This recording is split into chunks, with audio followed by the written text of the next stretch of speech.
नमस्ते मित्रों, आज हम श्री ओमकारेश्वर महादेव मंदिर में 7 दिन से चल रही श्री भागवत कथा का शुभ समापन आज हो रहा है। श्री किशोरी नंदन जी महाराज से उनके व्यक्तिगत जीवन के बारे में कुछ जानकारी हम प्राप्त करेंगे और विशेष जरूर इसका अवश्य जवाब देंगे। तो हम स्वागत करते हैं श्री वंदनीय श्री किशोरी नंदन जी महाराज। जय श्री राधे, जय श्री कृष्णा। आप सभी को बहुत बहुत शुभकामनाएं, सनातनियों को। तो किशोर तो महाराज जी, मैं एक चीज़ आपसे पूछना चाहता हूँ। सर्वप्रथम आप अपना परिचय दीजिए। मैं किशोरी नंदन उपाध्याय मथुरा से हूँ। श्री धाम वृंदावन और मथुरा के बीच में एक आश्रम का निर्माण होने जा रहा है और जयपुर में भी अपना एक आश्रम है। मेरा नाम किशोरी नंदन उपाध्याय है। श्रीमद् भागवत कथा जैसे मैं 2006 से निरंतर भगवान की कथाएं गा रहा हूँ, कथा कह रहा हूँ और कथा के माध्यम से सनातन को आगे बढ़ाने का और सनातनियों को जगाने का कार्य मैं कर रहा हूँ।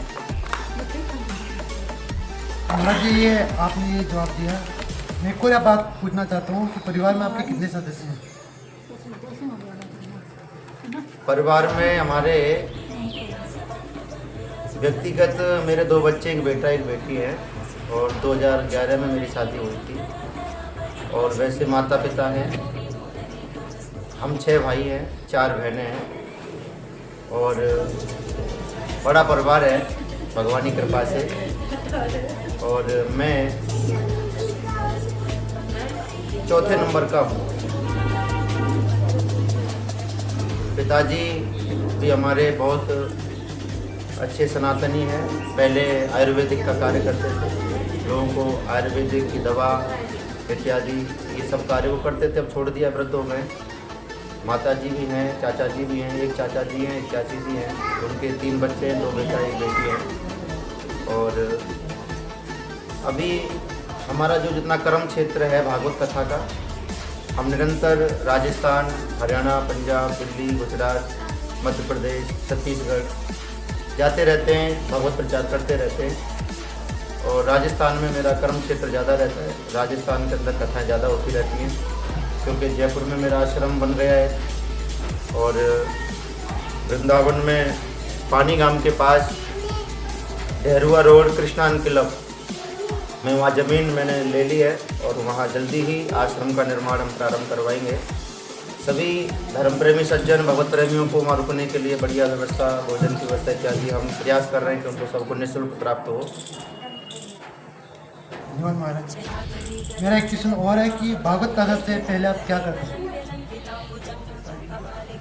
भागवत कथा से पहले हम हमारे गुरुजी का ही सानिध्य करते थे क्योंकि ज़्यादा बड़ी आयु थी नहीं। क्योंकि 2006 के आसपास मैंने कथाएं प्रारंभ कर दी थी और 1990 का मेरा जन्म है। और लगभग अपने गुरुजी के साथ हमारे परिवार में एक हमारे बड़े भाई हैं जो कि गिरि संप्रदाय से वो संत बन चुके हैं। इस समय संन्यास ले रखा है उन्होंने और उन्होंने संगीत से PhD कर रखी है। और भागवत कथा उन्हीं के माध्यम से मैंने उन्हीं के सानिध्य में रह करके इसको अपने जीवन में उतारा।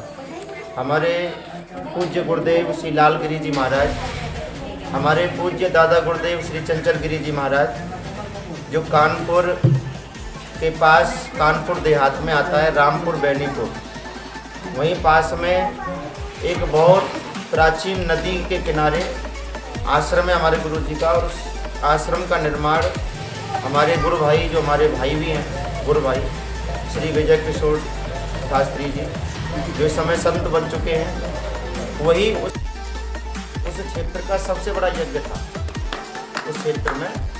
और वहीं फौजीगढ़ी गांव था, वहाँ मैंने कथा सबसे पहले कथा की। फिर उसके बाद निरंतर मैं टूंडला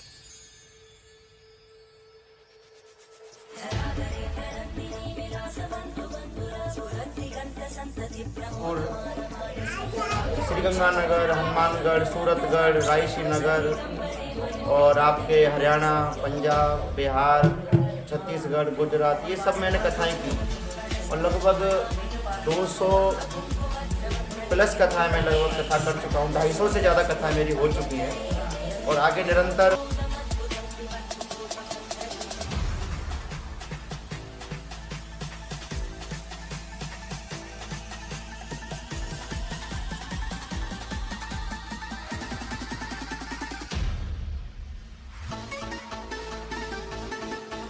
बहुत अच्छा कार्य उन्होंने किया, अति उत्तम कार्य किया है। मैं उनके कार्य को प्रणाम करता हूँ और उनके इस कर्म को प्रणाम करता हूँ कि वो क्या हैं, क्या करते हैं, वो व्यक्तिगत उनका कर्म, पर उन्होंने हिंदुओं को जगाने का कार्य किया है, सनातन को बढ़ाने का कार्य किया है। हम हमारे जीवन में कुछ भी करें पर एक हमारा लक्ष्य होना चाहिए कि हमारा लक्ष्य हमें ये करना है, तो वो चाहे राम कथा के माध्यम से, चाहे वो भगवत कथा के माध्यम से हिंदुओं को जगा रहे हैं, हिंदुओं को एक कर रहे हैं, क्योंकि हम सब बट चुके हैं जात बिरादरी में। कोई अपने आप को क्षत्रिय मानता है, कोई ब्राह्मण, कोई शूद्र, कोई बनिया, और हम सब एक ही हैं, एक ही परमात्मा की औलाद हैं। तो हमें बटना नहीं चाहिए। जब सनातन की बात आवे तो हम ना हिंदू हैं, ना हम बनिया हैं, ना ब्राह्मण हैं, ना हम क्षत्रिय, ना शूद्र हैं, हम सिर्फ हिंदू हैं। जब कोई सनातन की बात आवे तो हम सिर्फ हिंदू हैं, वहाँ जात पात की बात नहीं आनी चाहिए। जैसे आप देखते हो मोमडनों में, मुसलमानों में, जब उनके कोई धर्म की बात आती है तो वो सिर्फ क्या कहते हैं कि हम मुसलमान हैं। उनमें भी बिरादरियाँ होती हैं, जातियाँ होती हैं, पर वो अपने धर्म के लिए सिर्फ मुसलमान हो जाते हैं। तो हम लोगों को भी अपने धर्म की रक्षा के लिए एक होना चाहिए, जातियों में नहीं बंटना चाहिए। महाराज जी, हमने सुना है कि आपका एक YouTube चैनल है, अपने चैनल के बारे में बताइए। हाँ, एक मेरा YouTube चैनल है किशोरी नंदन जी 108 के नाम से, और उस पर श्रीमद् भागवत कथा लाइव आती है, और जो भी मैं सनातन के लिए कुछ कहता हूँ, टूटी फूटी वाणी जो मेरे मुख से सरस्वती माता प्रकट करवा देती है, तो उस चैनल पर वो सब आपको वीडियो प्राप्त हो जाएंगी। YouTube चैनल का नाम है किशोरी नंदन जी 108, किशोरी नंदन जी 108। अगर आप इस चैनल को सब्सक्राइब करेंगे तो आपको मेरे जीवन से जुड़ी हुई सारी बातें, कथाएं आपको प्राप्त हो जाएंगी। तो इस चैनल के माध्यम से आप हर सनातनियों को क्या संदेश देना चाहते हैं? इस चैनल के माध्यम से श्री ओमकारेश्वर महादेव मंदिर पांचावाला, ये बड़ा ही अच्छा एक चैनल है। देखो, आज चैनल तो YouTube चैनल बहुत नौजवान बना के चला रहे हैं और वायरल भी हो रहे हैं, पर उनमें आपको क्या मिलता है? वो सिर्फ चैनल वासनाओं से भरे हुए हैं। उनमें कैसी कैसी तस्वीरें, वीडियो, ना उनमें कोई मर्यादा है, ना कोई सभ्यता है, बस उनको वायरल होना है। सभ्यता से, संस्कृति से उनको कोई लेना देना नहीं है। कोई कैसे नाच रहा है, कोई रोड पर नाच रहा है, कोई किस तरीके से भाषा बोल रहा है, जिससे हमारे बच्चों पर ही फर्क पड़ता है। संस्कृति का नाश हो रहा है, सनातन का नाश हो रहा है। तो ऐसे वीडियो को तो लाइक भी नहीं करना चाहिए, उनको ब्लॉक कर देना चाहिए। पर हाँ, जो हमारे सनातन को जगा रहा है, भगवान की कथाएं बता रहा है, या कोई भगवान की आरतियाँ, मंदिरों से जुड़ी हुई बातें, सभ्यताएँ बता रहा है, हमारे सनातन से, हमारे संस्कारों से जुड़ी हुई बातें कोई बता रहा है, तो उनको हमें लाइक करना चाहिए, सब्सक्राइब करना चाहिए, और अधिक से अधिक उनको वायरल करने में उनका योगदान करना चाहिए। क्योंकि अच्छी बातें कोई नहीं बताता है। आजकल आपके जीवन में आपका विनाश करने वाली बातें दुनिया बताती है, पर अच्छी बातें वही बताता है जो आपका हित चाहता हो। तो एक भूख होती है हर आदमी की कि हम जल्दी से वायरल हो जाए, तो उस भूख के कारण वो कुछ भी गलत सलत परोसते रहते हैं YouTube चैनलों के माध्यम से, जिन्हें हमारे बच्चे देख करके उन पर फर्क पड़ता है, बिगड़ते हैं। तो ऐसा नहीं करना चाहिए। YouTube चैनल बनाए तो अच्छी बातें उनमें हम बताएं। महाराज जी, जैसे कि सनातन के प्रति जो लगाव हर एक व्यक्ति का होना चाहिए, वो नहीं रहा, क्योंकि मंदिर आजकल लोग आते नहीं है। शाम की आरती में भी देखो, जो लोग घर में रहते हैं या टाइम नहीं निकाल पाते, तो उसके बारे में आप क्या कहना चाहते हैं? ये हमारा सनातन है, मंदिर भी हमारे सनातन से ही है। भगवान का मंदिर अगर हमारे गली में है, गांव में है, मोहल्ले में है, शहर में है तो जाना चाहिए। हम ये नहीं कहते कि 24 घंटे जाके मंदिर में बैठे रहो आप, 10 मिनट 5 मिनट जितना वक्त मिले जाना चाहिए। और मंदिर में जाकर के भगवान की जो भी मंदिर में साफ सफाई है, कुछ कायदा कानून है उनका पालन करना चाहिए, फॉलो करना चाहिए। कोई कह रहा है तो उस बात को ग्रहण करना चाहिए। मंदिर है भगवान का, वहाँ राजनीति नहीं करनी चाहिए।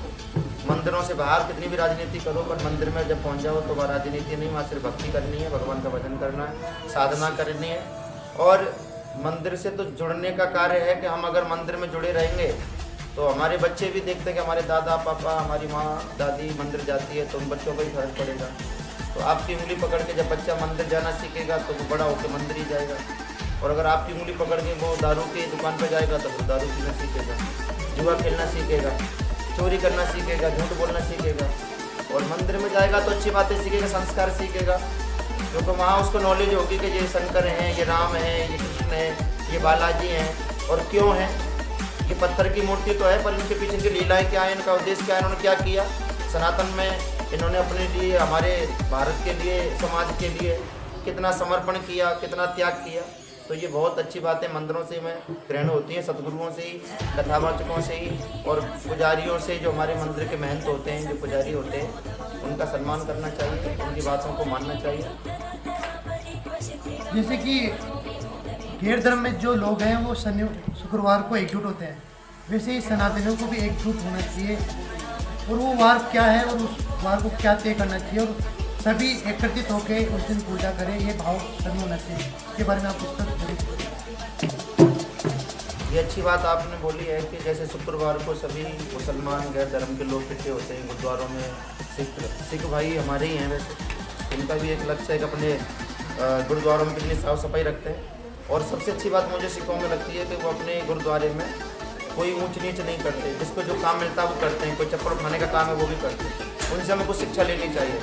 वहाँ पर कोई चावल फेंकना, मिश्री फेंकना, बतासे फेंकना कोई नहीं कुछ करता। वहाँ साफ़ सफाई इतनी मिलेगी आपको कि कोई जाएगा तो सिर पे रूमाल लगा के जाएगा, और मंदिर में प्रवेश करेगा तो पैर धो के जाएगा, हाथ धो के जाएगा, कुल्ला करके जाएगा, साफ़ सफाई से जाएगा, गुटखा मुँह में डाल के नहीं जाएगा। वो अच्छी बात है। जैसे आपने कहा कि शुक्रवार को जैसे गैर धर्म के लोग इकट्ठे होते हैं, तो हमें भी जैसे मंगलवार हुआ, शनिवार हुआ, और जैसे त्यौहार आते हैं, जन्माष्टमी है, नवरात्रि है, शिवरात्रि है, तो ये तिथियां विशेष हम लोग अगर इन पर जाएंगे तो बच्चों को ध्यान रहेगा कि आज कौन सी तिथि है, आज कौन सा वार है, आज कौन सा त्यौहार है। हमारे बच्चे आजकल इंग्लिश मीडियम स्कूलों में पढ़ के त्योहारों को भूलते जा रहे हैं, सनातन को भूलते जा रहे हैं।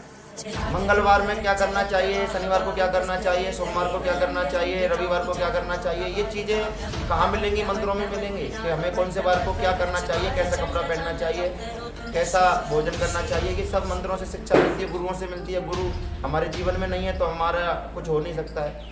तो जिसके जीवन में गुरु नहीं है वो नुगले के बराबर होता है, मरने के बाद गति भी नहीं होती उसकी। तो जीवन में सबसे पहले तो अपने बच्चों को अच्छी दीक्षा और शिक्षा दिलाएं।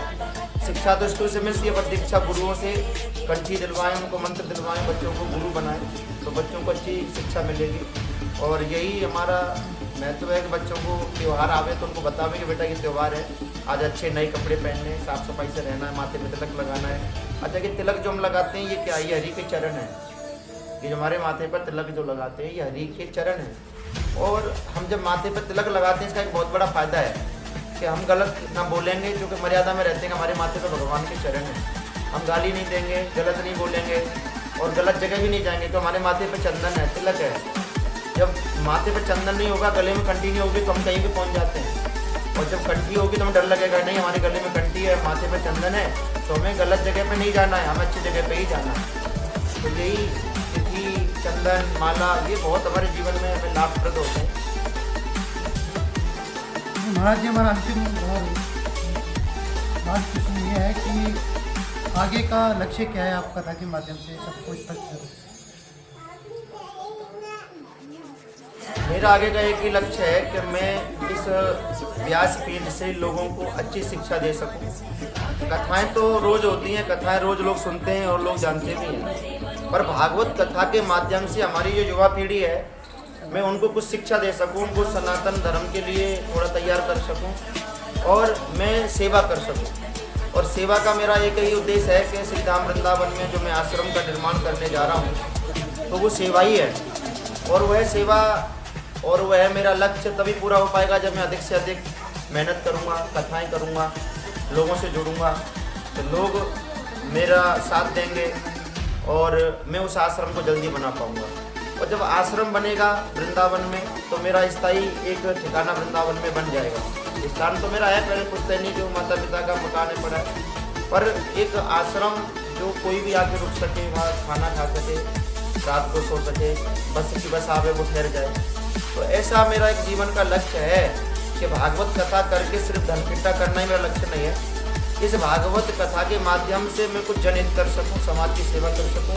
जो मेरे शिष्य हैं जिन्होंने मेरे से दीक्षा ले रखी है, शिक्षा ले रखी है, कंठी ले रखी है, कम से कम नहीं तो हजारों मेरे शिष्य हैं अलग अलग राज्यों में, तो वो शिष्य कुछ मेरे से सीख सके, मैं उनको अच्छी शिक्षा दे सकूं, क्योंकि उनको भी कुछ मेरे से ग्रहण होता है। देखो जो गुरु माता पिता जो करते हैं ना, वो शिष्य और बच्चे उनकी कार्बन कॉपी होते हैं। वो जो देखते हैं वही सीखते हैं, उनकी बुद्धि पर वही प्रभाव पड़ता है। तो हमारे जो शिष्य हैं, हमारे जो श्रोता हैं, जो भगवत कथा सुनते हैं, तो मैं उनको यही एक शिक्षा देता हूँ कि आप अच्छे बनो, सच्चे बनो। कब क्या करना है इसकी नॉलेज हमको होनी चाहिए। तो हम यही हमारा साक्षात्कार समाप्त करते हैं। हर हर महादेव, श्री शिवाय नमस्तुभ्यम, जय श्री राम। जय श्री राम।